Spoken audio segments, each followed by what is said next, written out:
Now that our player, movement, and shooting systems are working, it's time to start building the environment. In this part, we're going to set up the world using Unity's Tilemap system, beginning with a simple grass ground. Tilemaps are perfect for top-down Survivors IO style games because they let us build large, seamless environments without placing hundreds of individual sprites. Let's get started. First, in the hierarchy, I'll right-click and go to 2D Object, Tilemap, Rectangular. Unity automatically creates a grid parent and a tilemap child. I'll rename the tilemap to ground because this will be our main layer for the grass.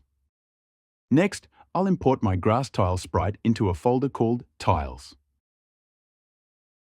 Make sure the sprite is set to Filter Mode, Point, No Filter, Compression, None, Pixels per Unit, whatever matches your art.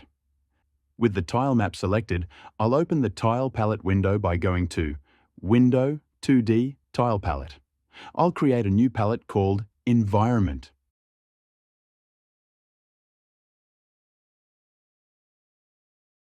Then I simply drag the grass tile into the palette. Now with the brush tool selected, I can start painting the ground directly in the scene view. Let's paint a big area of grass so our player has space to walk around. Before we continue building the environment, there's a small visual issue we need to fix. You might notice that the tiles in the scene view don't look perfectly rendered. This usually happens because the sprite's pixel size, or pixels per unit, doesn't match the scale of our tilemap. So let's fix it. I'll select the grass tile sprite in the project window, and in the inspector, I'm going to adjust the pixels per unit value so it matches the resolution of the artwork. In my case, I'll change it to 64, then I'll click Apply. This is an important step because in games like Survivors.io, visual clarity is everything. Clean tiles mean smoother movement, better readability, and a more professional environment. All right, with that fixed, let's continue building our level.